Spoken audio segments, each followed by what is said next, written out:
This is part 2 of lecture 3. Lecture 3 was on chapter 3 of the text and is entitled Characteristics of Radio Propagation. What I did in the first part of this lecture, I told you a little bit about multipath, which is cause of all the problems.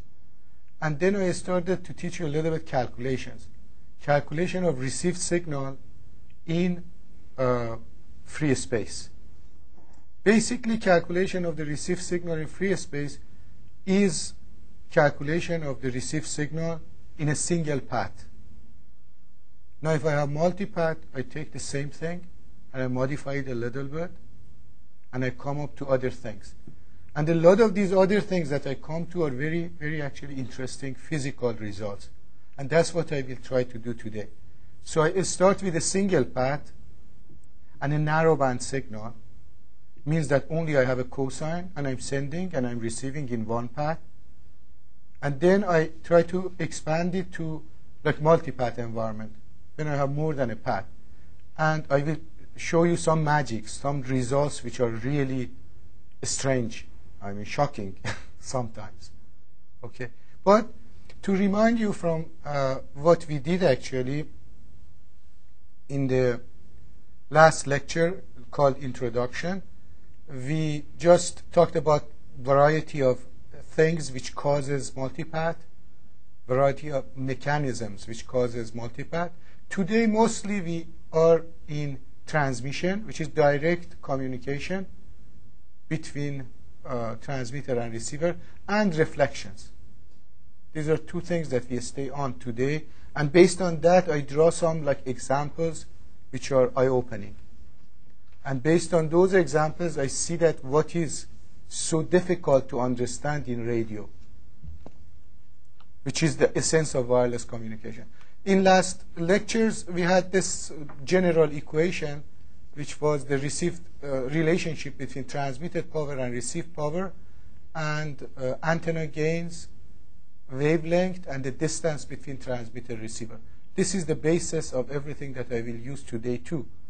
But we tried to make this easier last week, and we came up with something like received power is P0 over D square. If you remember, P0 is a constant, like this thing. This constant is a function of antenna gain, transmitted power, and lambda, which is wavelength. Okay? Do you remember typical wavelengths that we are using? At like around cellular uses 800, 900 megahertz, which is like 1 gigahertz. Nando was around 30 centimeters. If you go to wireless LANs, it is like 2.4 gigahertz, like 10, 15 centimeters. Okay. If you go to 5 gigahertz, it's like 5 centimeters. Okay. If you go 10 gigahertz, it goes like around 1 centimeters and something like 3 centimeters, something like that. So as frequency increases, this nando reduces, becomes small. But anyways, we like to look at this thing, this issue, also in the dB form. And in dB form, it is like the difference in dB of the transmitted and received signal strength is 20 log of distance in free space. And if you remember, I told you that we have like 20 dB per decade of distance. If I increase my power, transmitted power, 20 dB, either by changing my antenna or making the sensitivity of the receiver better, or just directly pump out more power, in either of those cases, I'm going to have 1 decade of distance more. Means that if I was going to 1 kilometer, now I can go to 10 kilometers. That's more or less summary of what we had last week. Now, this time, what I want to do, I want to talk about received signal strength in multipath. Because last week, we just talked about received signal strength in single path. Okay, but to start that, let me just get a little bit more now. We bring a new topic in there. The new topic is the topic of phase. When I had single path, I only told you that the received strength of the single path is how much? A square root of, P0, which was a constant, divided by D square. How about the amplitude? That's received signal strength. What about the amplitude? Amplitude is a square root of that. Is that right? So if I have like a power, I mean whatever power transmitted, received power is P0, which is received power at 1 meter, divided by d square. Amplitude of the received signal is how much? Is a square root of P0 divided by what? Divided by d. Okay? In a single path environment, I have only one d. In multipath environment, I have a bunch of d's. Now, what I want to add to this discussion that I had from, this is summary of last week. Huh? P0, a constant, which we had it in the previous slide. Okay, so I can calculate P0, and for any distance, I can find the amplitude of the received signal. There was another issue, that was the time of arrival. Tau was what? Time of arrival was like d over c. That's the distance. C was what? C was the speed of light. Okay, so if I have like a transmitter receiver in the space, they are distant d. I send the signal, it arrives like tau second, d over c after that, and amplitude is this much. Okay, so this is the amplitude, this is the delay. Now let me just assume that I'm just sending a cosine. The cosine is like real part of a e to the j omega t or e to the j 2 pi ft. Okay, if I send that, what will happen to the received signal? Received signal is like a delayed version of this thing. Okay, so it would be real part of something like a new amplitude, b, e to the j omega t. It depends on where I put the reference time. If I put it reference at transmitter is minus tau, if it's at the receiver is plus tau. So either way, I can put minus for here, minus tau for example. Okay, so this is my received signal. This tau is this tau. Okay, and this b is equal to, how much is b? A square root of P0 divided by d. Is that right? I can take this thing and I write it down as like real of, so this b e to the j omega t times e to the minus j omega tau. And this omega tau by itself, I call it phi, or phase. Okay? So then I'm talking about like phi, which is a new thing, which happens to be omega times d over c. And then this path, this sinusoid. Always in electrical engineering, I show sinusoid by what? By phasors. Is that so? So if I want to represent it in the complex plane, for this guy, I have something like amplitude b, okay, this value, and a phase which is phi. That's the received signal. I can represent it like that. Make sense? So this is just single path. If I'm talking about, now cosine, what is cosine? What is the bandwidth of a cosine? Is zero, huh? Zero bandwidth. So this is the representative of the so-called narrow band signal. Ideal narrow band signal. So if I have narrow band communication, if I want to analyze things, I can do it with a phasor diagram. Okay? So that's the first step that I want to start. Okay, for one path, if I know the distance, this is amplitude of the received signal, this is phase of the received signal. Now what about if I have multipath? I have different paths, and they are going to have different amplitude, different phases. So I will have a bunch of these phasors. Okay? So in order to represent that, let me just go over another example. I will continue my example. This time, I'm assuming I have a multipath environment. I have this transmitter in here. I have this receiver in here. This is not in the free space anymore. I have one direct path between them, and then I have, let's say, something in here. It gets bounced from here, comes to here. And then there is another path which comes, and there's something in here, hits here. This is another building or something, which reflects the signal. And then hits another thing in here, another object, and comes in here. This is a multipath signal. Is that right? So I have this one is my direct path. I call the distance D0. This is the path with one reflection. I call it like D1, for example. And then I have this one. This distance from here to here is D2. Okay, so this distance from here to here, the entire distance is D1. This distance is D0, and this distance is D2. Now, one more thing happens. Anytime that you get reflected, you lose some of the power. So some of the power comes to here. It's like a percentage of that power. That percentage, we refer that reflection coefficient is related to reflection coefficient of this wall. If the reflection coefficient of this one is A11, reflection coefficient of this one is A21, then reflection coefficient in here is A22. Now I want to see what are the received powers in different paths. I have 3 paths. I call this like example 2, for example. The one that I had before was my example 1. We just call it example 1. This one was example 1.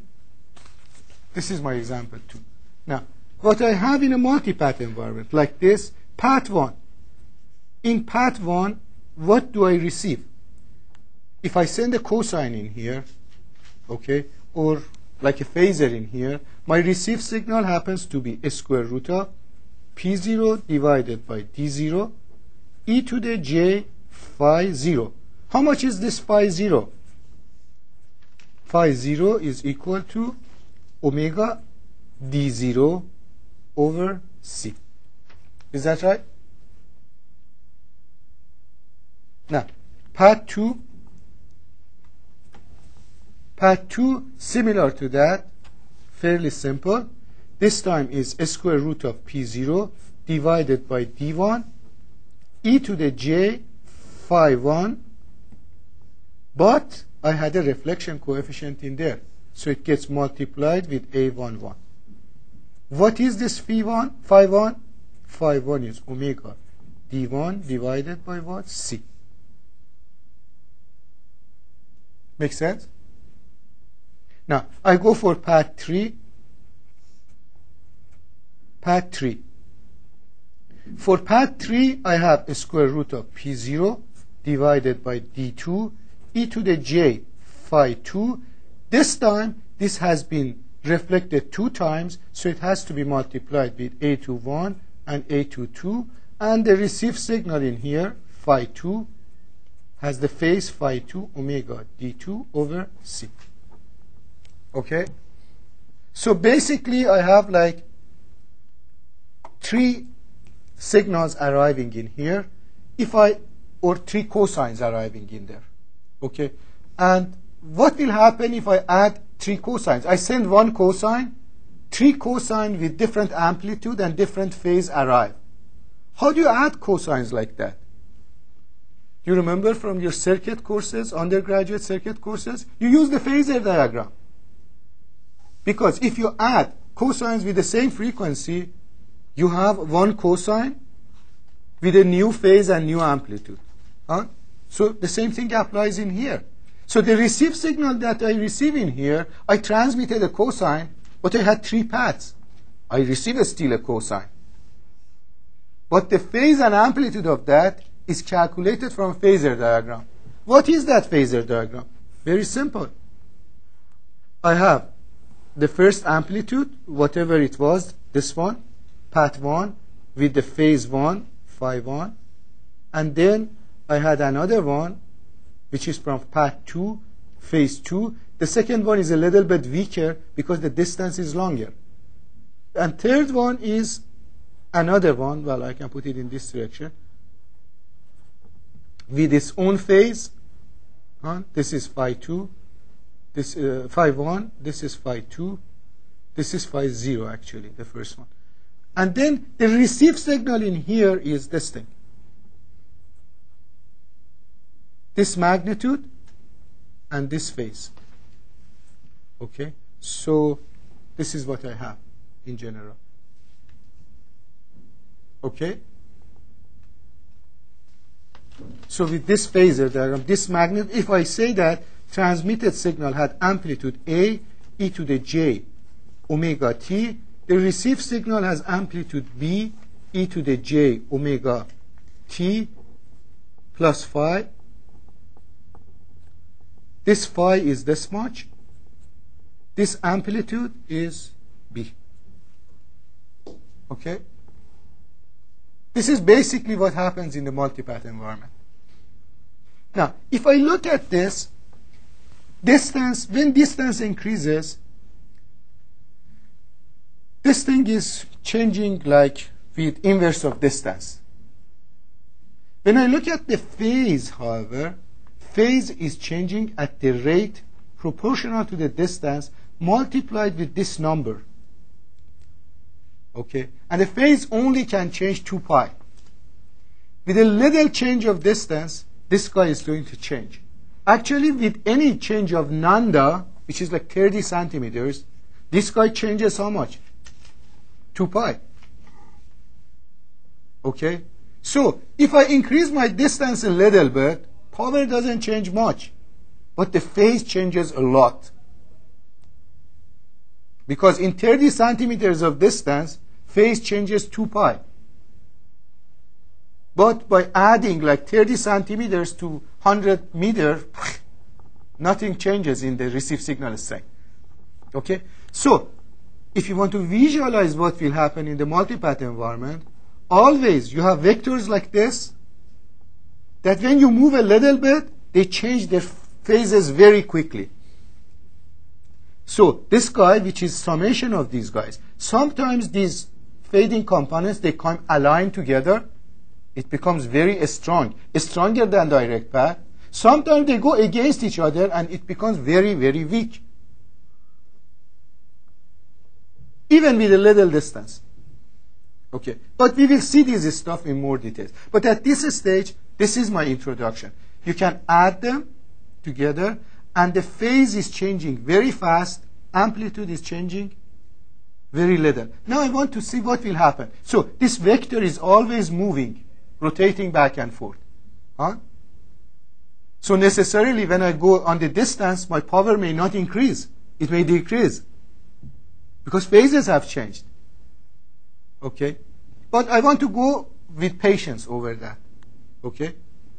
I want to continue in this by picking up examples, more examples.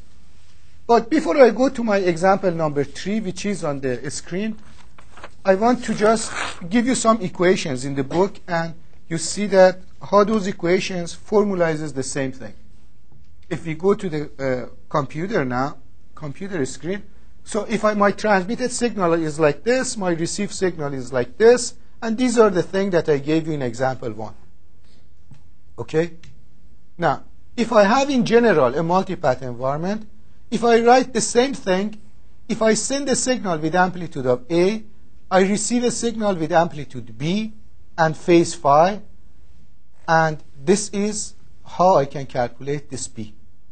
That's a square root of pi sigma di e to the j phi, magnitude of this, dada. These are those reflection coefficients. This is a general equation for what I showed you in that example. I can factor out a square root of pi. These are d sub i's for different phases, for different paths, and these are the phases of different paths. This is exactly what I showed you with my example, and these are my reflection coefficients. Okay?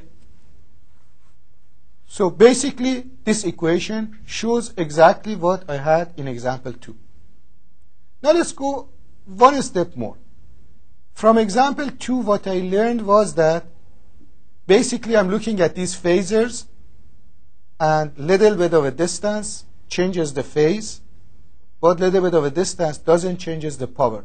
Let's see what is the impact of that to my understanding of coverage. Until now, I've had the coverage of what? In free space for like single path. How do you remember that?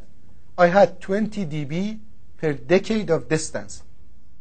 Means that if I wanted to go 20 more dB transmitted power or whatever, better receiver or better antenna, I could go 10 more times in distance. That was what I had in my mind for one path. Okay? Now I want to get a multipath environment, and for the first one, with one example, this is my next example. I show you like when we have multipath, that concept of 20 dB per decade can change drastically. So the example that we have in here, which is our second example, is like we have like a mobile station, a mobile antenna in here, and then we have like, this is my base station, and then at the receiver I have like a cart or whatever, a car which is moving, and the car has an antenna. The height of this antenna is h2. The height of this antenna is h1. The distance between these two guys is d. And this is just in a plain area, like inside of a highway. Okay, so I have one direct path which comes from here to here, and then I have a reflected path. What is that reflected? Like if I get this thing in here and I do this thing, this is how I get the reflection.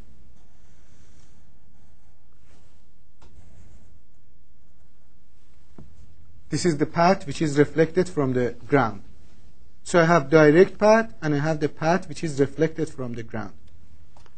Okay, so if the distance, this d, is like several kilometers and this h is like around 100 meters, this one, h2, is around like 2 meters, 3 meters. Okay, so this d is much longer than this one and than this one. Since it is much longer, I mean this d, the distance between the antenna, much longer than the height and the height of this one, the length of this guy and the length of this guy and the d almost are the same. You buy that? Because this is like 1 kilometer. If you go 100 meters up, it would be 1 kilometer plus 1 meter. And this is plus 2 meters. They are almost the same. So the received signal which arrives in here, really in terms of magnitude, they are the same. But in terms of phase, they are going to be different. So I can say that the received signal is basically P0 over D square. But I have two different phases. Okay? So I have like 1 minus e to the j delta phi. Delta phi is the difference of the phase between these two. Okay? Square. Make sense? If you have two vectors of the same length, you are just adding them, that would be like that. This is the distance, and these are the phases added together. The two phases added together. Because you can say one of them is at the phase 0, the other one has the phase delta phi away from that. Okay? So if you add them together, you are adding two phasors with the same magnitude. Now, adding those two together, actually, this two, if you expand it with Taylor series, 1 minus e to the j delta phi, when delta phi is a very small number, okay, this thing is roughly equal to delta phi. Because this is cosine of delta phi plus j sine of delta phi. Cosine of delta phi, when delta phi is small, is what? Is cosine of delta phi, when that's equal to 1. Okay, that one cancels with this one. And the sine of delta phi, when delta phi is very small, is the delta phi itself. Okay, so this is delta phi. Okay, so basically I have made my problem easier now. My received signal is P0 over d square times delta phi square. Okay, that's the first thing that I can do. Well, how much is delta phi? Delta phi is almost omega d over c. So this is omega times delta d over c. Delta d is that a small distance difference between this path and this path. Okay, I can calculate that delta phi and I can calculate the delta d. How can I calculate delta d? Delta d actually is the difference between d1 and d2. This is my d1, this is my d2, for example, d2. Okay, now if you go back to the computer, I have those things in here calculated. d1 is h1 plus h2 square, okay, plus d square. h2 is h1 minus h2 square plus d square. Actually, d1 in here, in this equation, d1 is this distance is, let me just go to the pen. This distance is d2. This one is d1. If you come in here, here, this d1 and d2. d2, which is from here to here, is the same as from here to here, which is what? Which is h1, this much is h1, plus this much, which is h2, h1 plus h2 square, plus this d square, that's this one. Do you follow? That's a triangle in here. In this triangle, this is d1, which is from here to here, and this d1 equals to this square plus this square. How much was this? Was d. How much was this? Was h1 plus h2. I mean, this is like algebraic math. You don't need even to remember that, to tell you the truth, but I can just go over that quickly. But this is not something important. How about d2? This is my d2.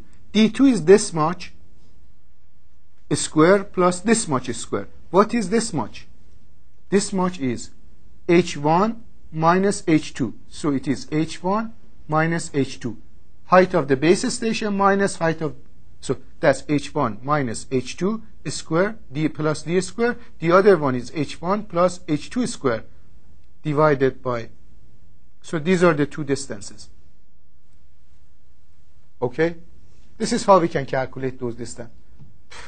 It's not very important really, but if it's just algebraic manipulation, conclusion is important. Now, if you take this one, this value, and you expand it with the Taylor series, you end up with this. If you expand this one with the Taylor series, you end up with this. And if you take d1 minus d2, which is the longer distance minus shorter distance, this d cancels with this. A square of this, a square of this, a square of this, a square of this cancels. And the only thing which remains is 2 times h1, h2 in here, 2 times h1, h2 in there. Okay? And you have a 2 in here, so 2 and 2 is 4 of them. Divided by these 2, you end up with this. Delta t is 2 h1, h2 divided by d. This is just an algebraic manipulation. Bottom line is that the distance in the scenario that we have, the difference between the distance of the first path and the reflected path is 2 times height of the base station antenna, height of the mobile antenna divided by d, which is the distance between the two. Remember, d is a very large number, like 10 kilometers. h1 is smaller, like 100 meters. h2 is like 2 meters, 3 meters. Okay, so this is what I have. If I take this now and I put it in the equation, so I know delta D equals to that, then I can find delta phi. What is delta phi? Is omega delta D divided by C. So I can go back to my writings now. Delta phi was omega delta C divided by C. Okay? So instead of delta D, I will put what? I put omega C in here times delta D. Delta D was how much? 2 H1 H2 divided by D. Okay? Now, if I take this thing as delta T, put it in here, my received power would be P0 divided by D square times delta phi. Delta phi is what? Omega divided by C times 2 H1 H2 divided by D, everything square. And if you do a little bit algebraic manipulation, and rather than P0 put its original value from the equations that we had before, if you remember. P0 was equal to what? P0 was P transmitted, G transmitted, GR times lambda over 2 pi D square, if I remember correctly.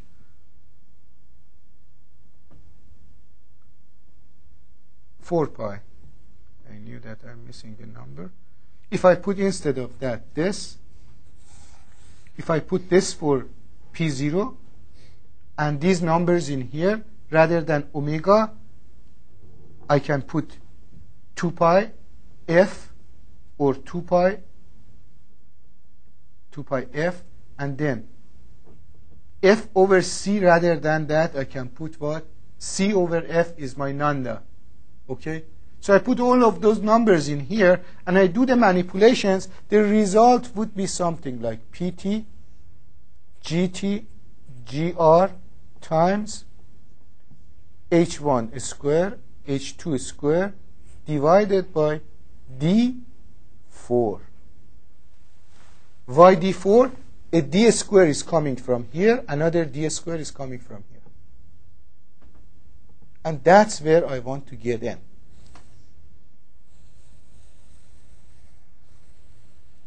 This is my important issue in here. What is PT, transmitted power, GT, antenna gains, H's, heights. So all of these guys are constant. If I call all of them together something like A, for example, or whatever, my received power is that A or whatever divided by D to the power of 4.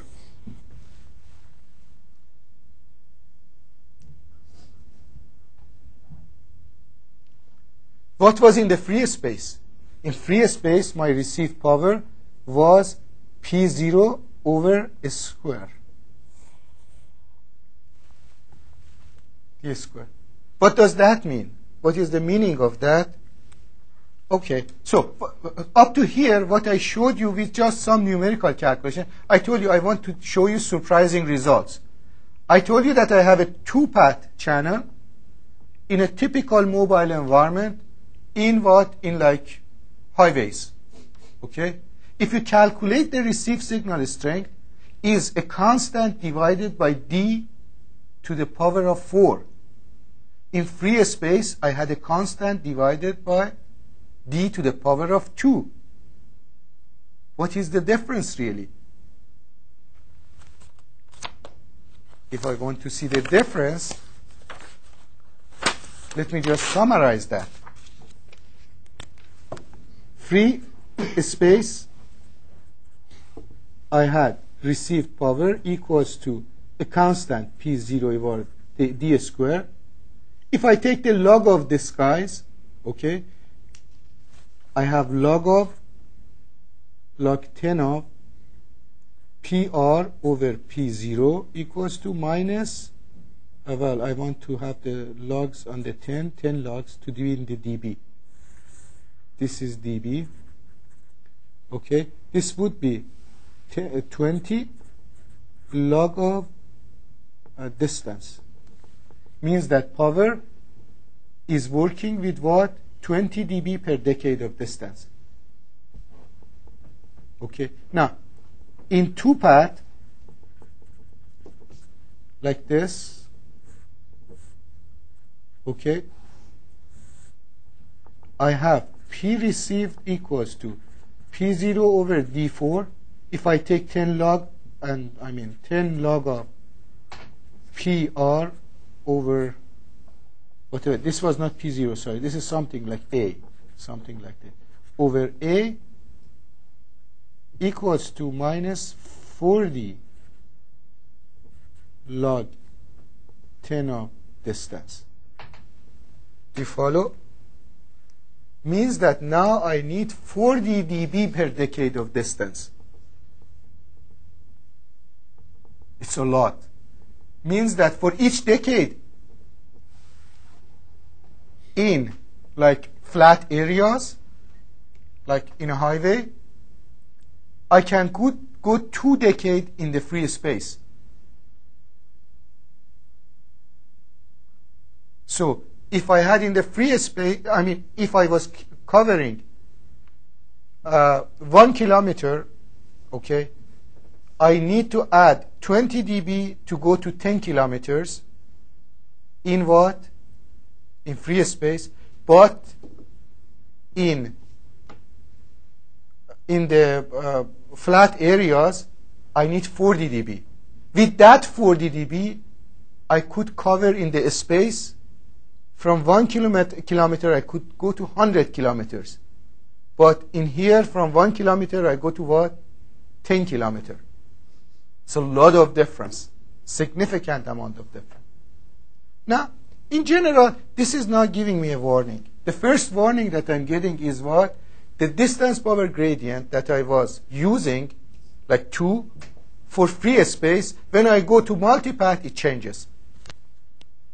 And in a simple case, which is flat, I went from 2 to 4. So now the question is that what happens to the other areas? We will do that later on. Everything has been done what? Experimentally. What will happen if I come inside the building? And then I pick this number in here, this number in here. It was 2, now it is 4. I mean, it's changing. If I have not, you can guess, if I have like 3 paths, 4 paths, this number is changing. Okay, when it is changing, I call this a name, alpha, and I refer to that as distance power gradient. And then in chapter 4, I try to go to different buildings and say that what is the distance power gradient for them.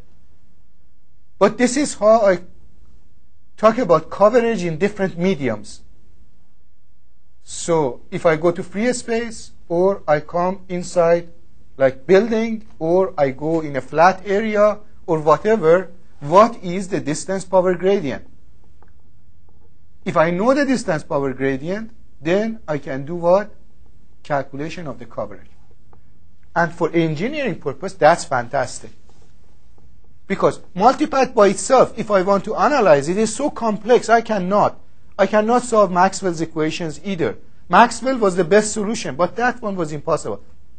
So I came with like ray optics, and ray optics is also tough because it's so many different possibilities.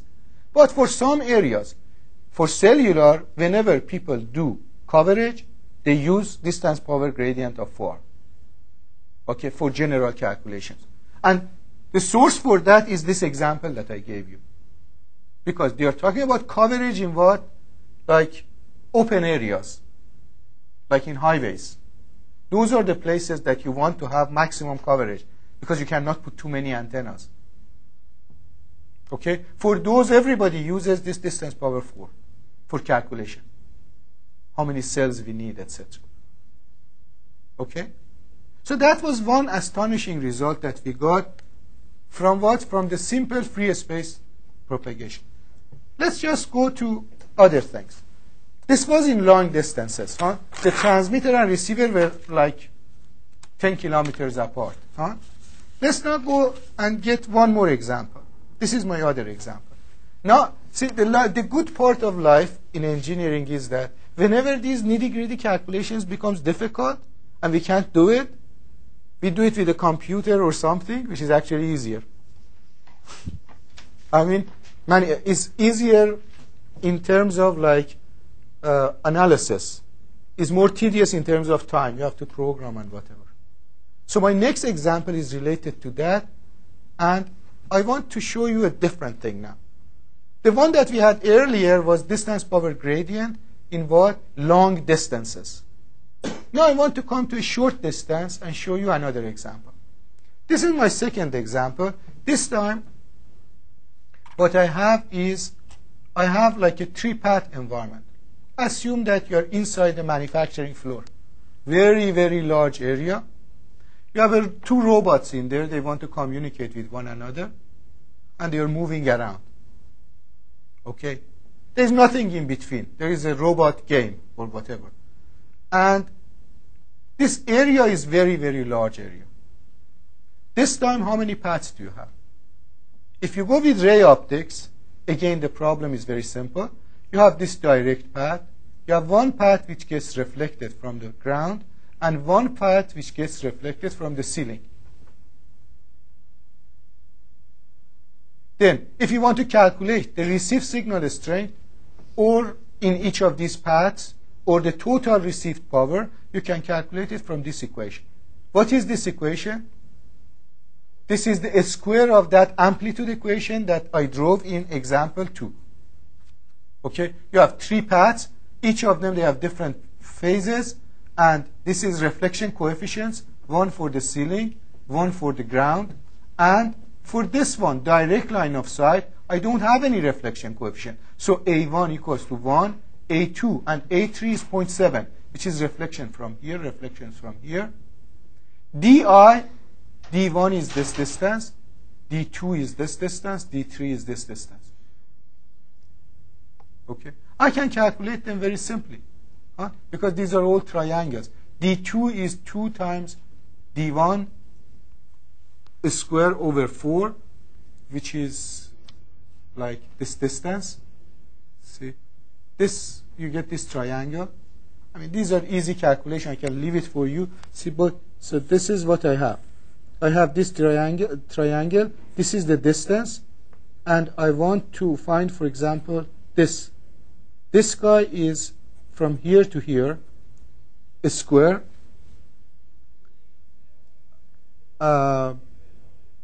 Plus from here to here a square. From here to here is d square, d over 2, okay? From here to here, now, depends. When I go to the ceiling, if the distance between the ceiling and here is like 5 meters, which is the case of this example, and the distance between antenna and here is 1.5, this distance happens to be what? 3.5 meters. Okay, this is my ceiling. This is my antenna, okay? And this is my ground. I get reflected from the ground. Okay, so this distance is what? This one is 3.5. This is d over 2. So this distance happens to be what? A square root of d over 2 square plus 3.5 square. Okay? And then this is only this one. What is the distance? d1, that's this, and this. Means that this one times 2. Okay. If I come to this one, this happens to be actually your homework. Okay. In here, that's exactly the same. Rather than this triangle, which was 3.5, I have 1.5. So this distance happens to be 2 divided by a square root of d over 2 square plus 1.5 square. Is that right? So this happens to be my d3, I called it in the example. This one is d2, and the d1 is the d itself. d1 is the d itself. Okay? I have one reflection in here, one reflection in here, which are 0.7. In here I have reflection, which is 1, no reflection.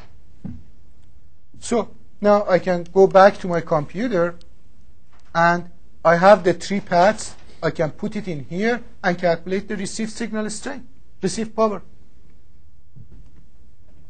I have to. But in order to calculate that, then I'm not going to do the algebraic things. I just write a small program, and I do that. If I write the small program in here, I can change the frequencies and sketch them. And this is the sketch of those results. Okay? But in here, we have taken the distances from around 1 meter to 100 meters. From here to here is 5 meters. From here to here is what?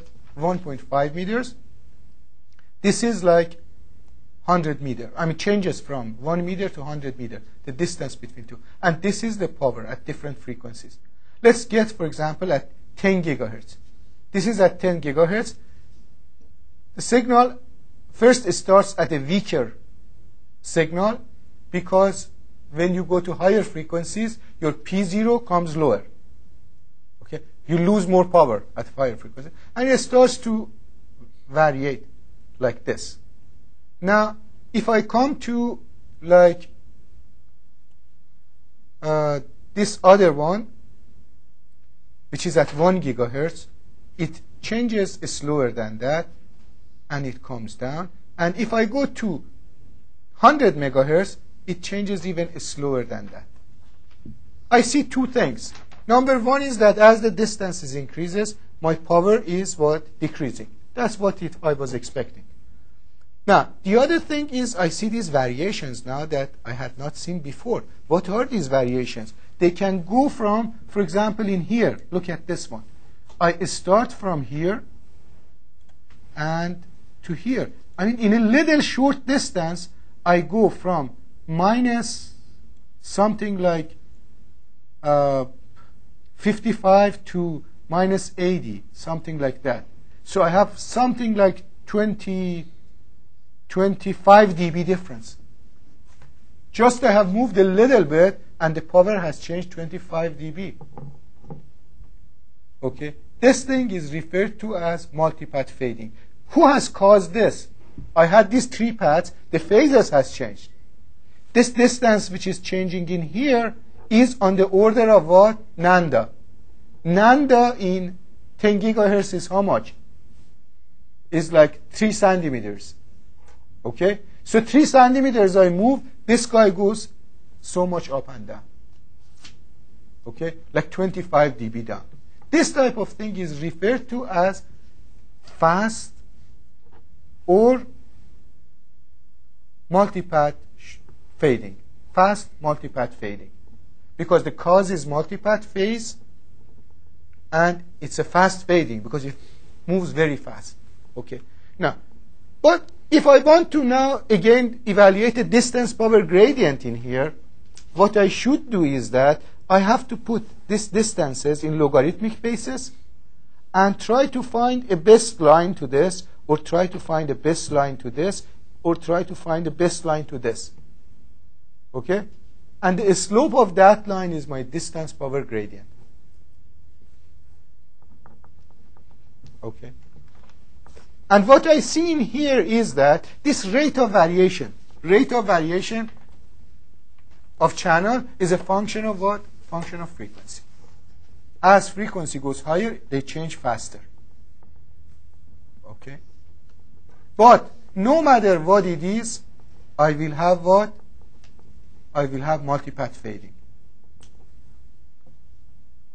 Okay. Now, assume that these are mobiles, they are moving. For this mobile which is moving, if it operates at 100 megahertz, it observes much less of variations. Rate of variation is less. If it goes 1 gigahertz, rate is getting more. If it goes 10 gigahertz, the rate gets even more. Who cares about this rate of variation? If you have a radio and you're listening to the radio, so if you have voice application, when you go to these hits that we call fade, you may lose some packets. You may hear some clicks. Okay? If it's analog definitely you hear some click. So when you're going with 100 megahertz, you hear less of the clicks. If you go to 10 gigahertz, you see a lot more clicks. Clicks means that a packet to packet is lost, or some packets in between are lost. Okay? So that's the difference. That's how you want to make some intuition about it. So I go to higher rates, I will have faster drops. In particular, in analog type of system, that fast, I mean, you will hear it when the signal is weak. Okay, so that's one thing. The other thing is that, I mean, the rate of, I mean, the average power in here, average power in here, average power in here, doesn't change much. The average power doesn't change much, but the power which is getting lost in the first meter is going to be increased. So, distance power gradient roughly remains the same, especially in open areas. Okay, but when you want to go to the first meter loss, it's inversely proportional with what? A square of frequency. Means that you lose a lot more power if you use 10 gigahertz than 100 megahertz. So you are going to have a lot more coverage in free space, or in an area like this, which is an open area, if you are operating in 100 megahertz. This issue comes about, for example, when you want to think about numbers and applications. 10 gigahertz.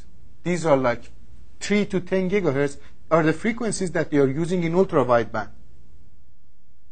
100 megahertz, several hundred, 1 gigahertz really, is the one that you're using in cellular. Okay? The coverage of cellular is better than coverage of ultra-wideband, okay, with the same transmitted power. Okay? Even in the free space or in a multipath environment. But the rule for propagation almost remains the same. Okay? So that was the second thing that I wanted. See, I'm talking about what? I'm talking about multipath. And I told you, I just taught you very simple calculation, algebraic calculations. And based on that, so far I got two conclusions. Conclusion number one was that this multipath, if I go to like open areas and long distances, it will drastically increase my power loss, because distance power gradient goes from 2 to 4. Then I came and I told you, you come to a small area indoor, which has no wall in between, only a ceiling and like a ground. You have three-path environment. Because of multipath, you're going to have these variations, which we call it multipath fading. But remember, my signal in here is a narrowband signal. It's only a cosine. Only a cosine. Or it's very narrowband, like voice, for example. Okay? For broadband, this will change. And I will show you some example of that. Remember, right now I'm just giving you intuition.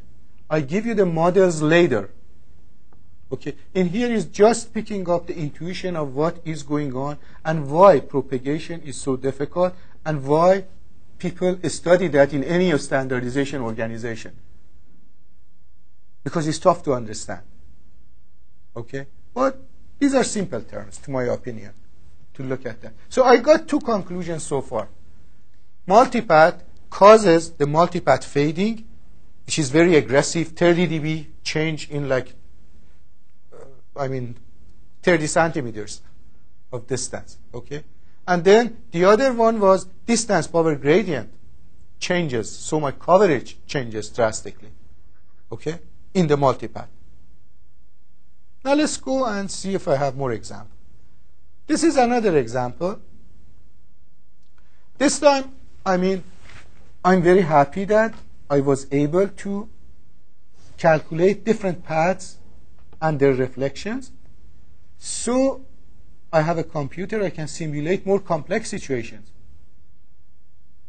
These more complex situations are like this. I put a transmitter here, receiver in here. This is my direct path. And I can automate a computer to calculate this thing. And then this is reflected from this wall. Then this is first order reflection. Then I have things like this one, which is second order reflection. And then I have things like this, which is third order reflection. And this is a computer. I can do it with all of these walls. and I will have a number of walls, reflections, and I think I had figures of ray tracing earlier for you. But the figures that I had earlier for ray tracing, those figures were like reflections and transmission. I had walls. In here, I don't have any wall in between. Only I have 4 walls and transmitter in here, receiver in here. So I will have multiple reflection.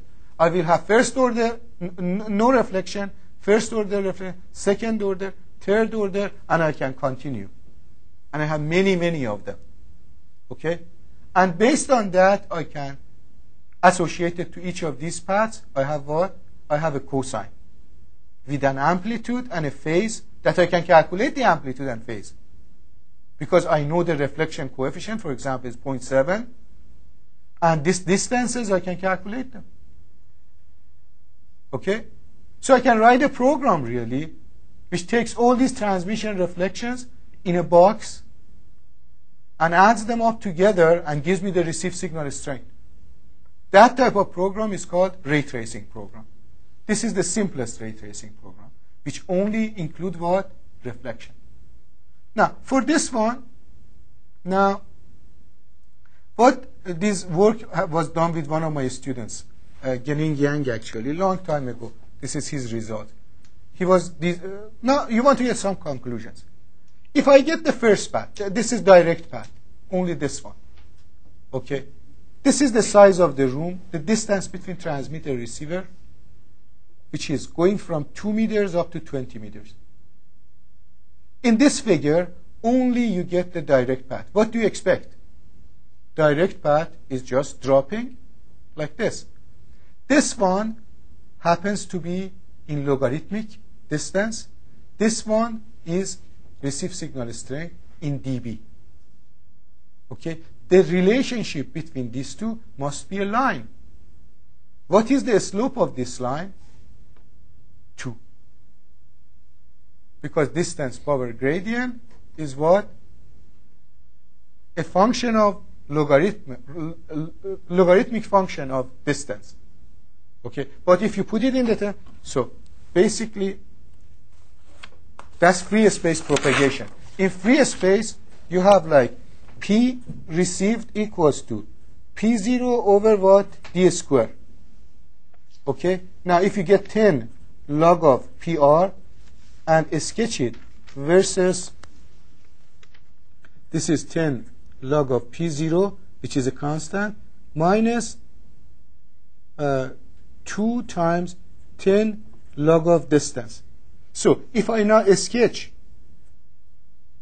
in here 10 log of distance, in here 10 log of PR, it would be something like this. Is that right? And the slope of this line is this 2. Because I'm sketching this versus this. And this is only a constant.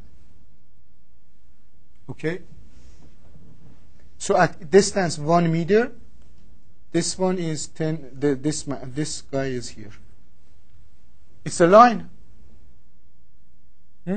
10 log of PR versus 10 log of D is a line. A slope of the line is this 2. Make sense?